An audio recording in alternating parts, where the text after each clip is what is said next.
On Hannity, we begin, though, tonight with a Fox News alert. Breaking tonight, Hunter Biden will likely be indicted by the end of this month. I know you... Yeah! Wow. But there's a lot more to this. Now, special counsel David Weiss is seeking at least one gun charge against Hunter. But make no mistake, let me be very clear up front here. This is not a cause for celebration, just not because you don't want to ever see anybody arrested or have hard times in their life, but it's hardly even a step in the right direction when we talk about justice being blind. Hunter is now facing prosecution only because David Weiss got caught giving Hunter Biden that get-out-of-jail-free card in the form of what was the sweetest of all sweetheart deals in the history.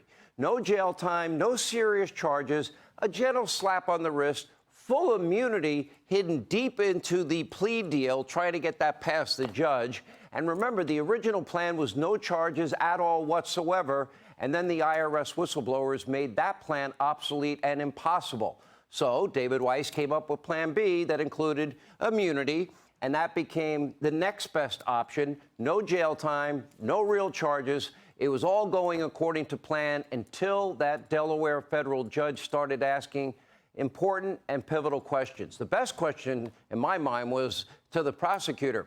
Have you ever seen a diversion agreement, talking about the gun portion of the agreement, that is so broad that it encompasses crimes and other cases? They tried to bury the immunity in the gun provision of the plea deal. The prosecutor had to reply, "No, Your Honor." Now, ultimately, the judge and the defense, they rejected the deal. The judge, rightfully so, because she didn't see that deal till that morning, and that never had been given out to anybody else. And the defense, they wanted to get out of jail free card with that immunity.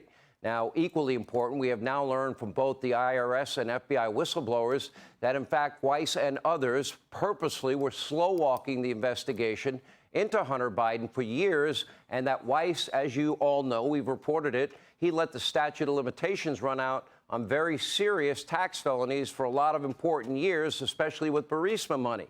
Now, these are felonies, you think anybody with the last name Trump, they would ever get this type of treatment? I don't think so. They never even interviewed Hunter Biden in a 4+ year investigation. After the entire Biden family that was tipped off about the FBI, no investigation, no interview of Hunter, no future interrogation. So here we are. Either David Weiss, now special counsel, is the most incompetent lawyer in the world, or this was all very intentional.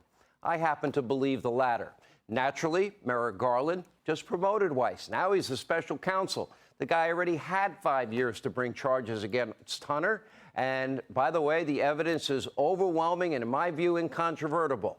The guy who seemingly helped Joe and Hunter evade justice, he's now running the special counsel investigation, simultaneously protecting himself and Merrick Garland. Now, David Weiss and the Democrats at the DOJ, they probably believe the gun charge will appease critics. They think that we're obsessed with just Hunter Biden, and they couldn't be more wrong. Yeah, we are concerned with justice and equal application of the law and equal justice under the law, and that applies to Hunter Biden. But the more serious investigation is happening in the House Oversight Committee with James Comer in the House Judiciary and in the House Ways and Means Committee. And that's about Joe Biden, the big guy himself. We now have what we have been unfolding every night on this show, mounting evidence against a sitting president that directly implicates him in what may well be the biggest political scandal in the history of this country. Real influence peddling, bribery, and money laundering allegations. And many of the crimes Hunter is suspected of committing. And this particular gun charge, well, this does not implicate Joe in any way. How convenient. So the big guy, he remains in a bubble for now, safe from any real legal scrutiny for now. Now, mark my words on this. It will stay that way if Biden runs for re-election and the media mob and the Democratic leadership want him to run for president. Because unless the Democrats and their propaganda allies in the media mob decide that Joe needs to go, he's not up to the job, and they prefer another candidate, if a few influential Democrats and a few influential media mob swamp creatures start, well, sounding like me In other words, when they start telling you the truth for once on these important issues, on the millions of dollars that the Biden family made with no experience at all, cashing in on Joe's name and Joe's position as vice president. If they start reporting all this, that will be the canary in the coal mine, and that means that they're going to try and push Joe out. In the end, it'll be Democrats that push him out, not Republicans. As for now, Merrick Garland, David Weiss, they continue to protect Joe at all costs, even if that means offering up Hunter as a sacrificial lamb. So while David Weiss, well, he pretends to care about a gun charge, we are focused on the real bribery, money laundering, FARA violation allegations that we now have more and more evidence developing every day. For example, let's look at Ukraine. Let's go look at our timeline. October 2015. That's when the Obama White House, well, they decided to give Ukraine $1 billion in loan guarantees because they had made enough progress regarding corruption in Ukraine.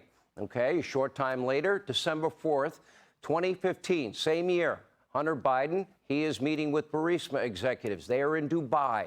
They were facing a corruption probe by a prosecutor by the name of Victor Shokin. Okay, now, in this particular case, they pleaded with Hunter to get help. They needed help from D.C., Burisma executives. Hunter arranged the call while he was in Dubai with the Burisma executives, with his D.C. help. That would be his VP father, Joe. Well, 4 or 5 days later, then Vice President Joe Biden, he happened to be in Ukraine. And as the Obama administration's point person to Ukraine, that's when Joe was supposed to deliver the $1 billion per Obama foreign policy. Instead, Joe decided to leverage that $1 billion, forced Ukraine to fire Victor Shokin, the prosecutor investigating, well, Burisma Holdings, the gas and oil giant that was paying his son a ton of money. He gave him 6 hours to fire him. Son of a bee, they fired the guy. Ukraine got their $1 billion in loan guarantees. Burisma stayed in business. Hunter kept getting paid for a job in which he admitted on Good Morning America he had no experience in and was an admitted addict at the time. Now, according to a trusted FBI source, if you go back to the 1023 form that, of course, James Comer's committee had to fight for, they didn't want to hand it over willingly, both Hunter and Joe each accepted $5 million. $5 million for one Biden, $5 million for another Biden. And by the way, it'll take you over 10 years. It'll take you over 10 long years to find out where that money came from before anybody's going to figure it out. Now, we do know that at least 9 Biden family members, including grandchildren, received foreign payments passed through shell corporations identified by Congressman James Comer. Don't you wonder, what did the grandchildren do for all of this money? How did they earn that money? Hunter didn't have experience. How did he earn millions of dollars? You know, we got, millions of dollars, China, Russia, Ukraine, Kazakhstan, Romania, Mexico. Now, according to John Solomon, he will join us in a minute. As early as 2015, even the Security and Exchange Commission was receiving alerts about suspicious transactions and fraudulent schemes involving the Biden's transactions. But it wasn't just Ukraine. There were payments, as I said, from China, Russia, Kazakhstan, Romania, Mexico, and others. At the very same time, then Vice President Joe Biden was meeting with many of these wealthy foreigners and oligarchs and Hunter's foreign business partners. They were making his family rich. But Joe had said over and over again, as a candidate and a president, he'd never once spoken to Hunter or his brother or anybody for that matter about their foreign business dealings. There were dinners at the Cafe Milano with the former First Lady of Moscow and others. Numerous phone calls, according to Devin Archer, and other communications. Hunter, meanwhile, had a direct line to the White House. He received government emails about Ukraine. They don't want to give them to us. He attended state dinners. He set up White House meetings with a lot of these foreign business partners. And then his father, Joe, well, he lied about all of that. Why would Joe lie about something as critical as that? Now, to top it off, Hunter decided not to pay taxes on what was millions of dollars in income. I guess it was tough for Hunter based on his own communications. He had to give, in his words, half his income to Pops. He told that to his sister in an email that was captured on the laptop from hell. And yet, despite all of this, the special counsel, David Weiss, with all of his special powers, is rounding the corner on a relatively minor firearms indictment after a 5-plus year investigation. This is obscene. This is not justice that is blind. This is not equal justice. This is not equal application of our laws. The fix has been in and still is in. Imagine if the names were different. Switch the name Joe Biden and make it Donald Trump. Switch the name Hunter Biden with Don Jr. or Eric or Ivanka or Barron Trump. There is no equal justice, no equal application of our laws. This is corruption through and through, and this is what the Biden protection racket is all about. Joe Biden, Merrick Garland, you know what? This is why we need new people. Hey, Sean Hannity here. Hey, click here to subscribe.